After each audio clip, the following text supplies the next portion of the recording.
What's going on, guys? 1-4 here. I have a new gear video for you all, and it is concerning this piece that you're seeing right in front of you right now, which is the Flyye 1961A.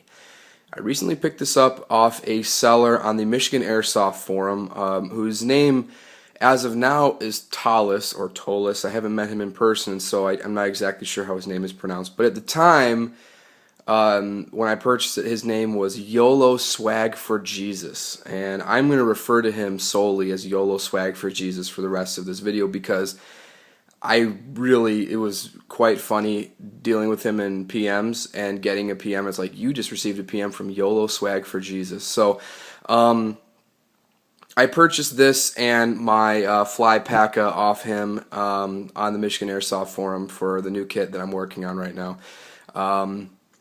Basically what happened was when I went to battle for Breedland, I was still wearing the 1694, and after a day of being out in the woods, not even it's not even a 24-hour op, it's just a few hours, my traps were just destroyed because the padding in the Hero 6094 shoulder pads, while they are nice, just didn't hold up under the weight of the water in the Polar Star tank. So I decided that, Doc, our team leader, he runs a chest rig and backpack setup, and so I decided that I would go that route for the rest of the summer, just to have a little bit of a lighter setup, less material, that's a little bit more mobile. So anyhow, all background information aside, I wanted to do a review of this piece of kit. I used it at the Michigan Airsoft Open Rec Day, the field day that they had on the 9th. And while this is by no means a new piece of kit, these have been around for years. Navy Spec War has been using them for quite a while. I'm sure other people have been using them over the years. This is obviously a replica of the LBT 1961A. And I have to say off the bat, I really like this. What I like about it, first and foremost, is that it holds as many magazines as what I had on the 6094 with about a third of the material. So that's a really big added bonus for me. I suppose I'll do this the same way I always do, which is start from top to bottom. Now, this is a chest rig, obviously, and so what you're going to have is a pair of shoulder straps here. There is ample padding on the inside. Flyye did a good job of padding these up, and there are on both sides these Velcro enclosures. They don't wrap around like a 6094 shoulder pad. They just open up like this. Okay, so you can run water through there, or like what I've done with my Kenwood speaker mic, I've run the coil through there, and then I just have this clipped onto the side for storage. I clip this onto my Yote shoulder straps when I'm actually in a game. But the shoulder straps are pretty nicely padded. They don't need to be super padded, obviously, because you're not carrying a ton of weight on this thing. In the back here, there is a release. This opens up, and I'm not going to open it up all the way because it'll be hard to put it back together with one hand, but this is really useful for doffing because you want to obviously run this thing kind of snug to your torso so that it's not flopping all over the place. Consequently, when taking it off, it gets kind of snug and you're like trying to get the thing off. So being able to release that is a really beneficial point to this piece of kit.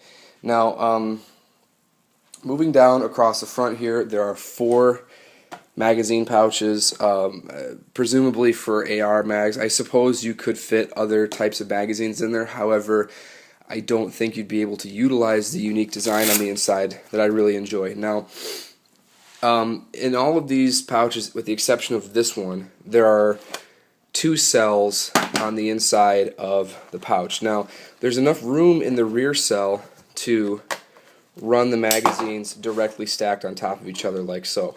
But what I've done is I've divided them up and kept them like this so it's easier to feed my first line by just grabbing a single magazine, or if I need to make an emergency reload from my second line, I'm able to do so by just quick opening that up and just grabbing from a single cell and not having to fumble with a pair of magazines.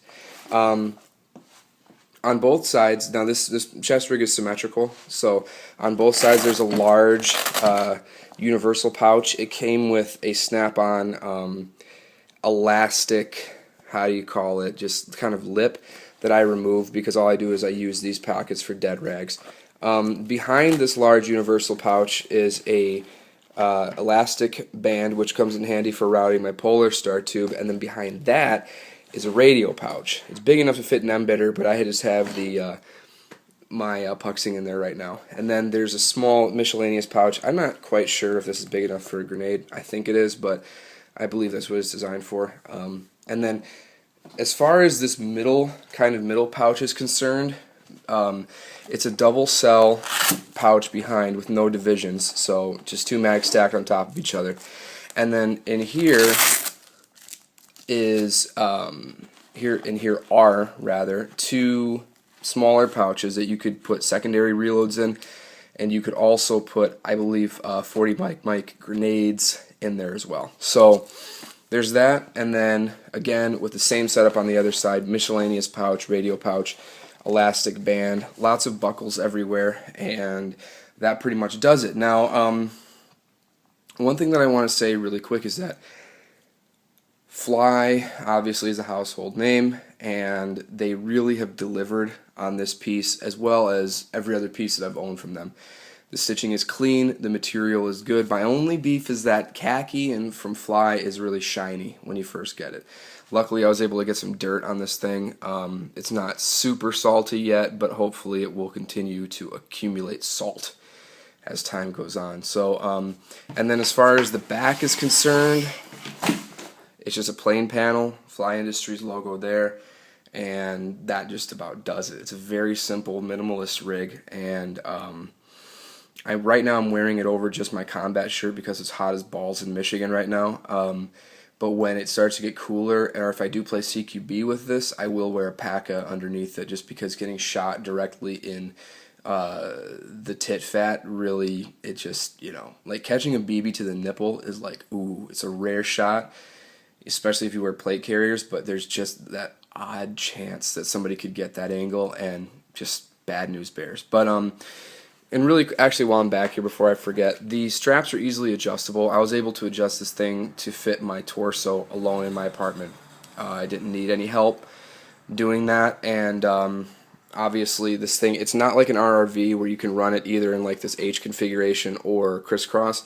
You have to run it this way, from what I can tell, and just because if you didn't, this thing would get in the way. But and then of course there's the belly band that extends across and buckles into this buckle over here, and all of the buckles are very high quality. No, I did not notice any slippage or anything like that. I'm starting to think that Flyye might as well be considered a real steel brand as far as I'm concerned. I mean, this shit is just as good as the Lol Banshee that I owned. The stitching is just as clean, the materials are just as good. I mean, I won't say that it's better than LBT or Eagle or anything, because that would be heresy and I would probably get burned at the stake for that, but this is definitely a worthwhile alternative. And with Flyye really coming correct with their new AOR1 pattern, and obviously using the Real Cry multicam, I mean, it's pretty damn good brand. So there you have it, guys. Sorry for rambling, but this is the Flyye 1961A. I highly recommend it for a lightweight kit. It comes in a plethora of different colors, and there's also the 1961G configuration that is also available that you might want to look into as well. So please rate, comment, and subscribe, and I'll talk to you later.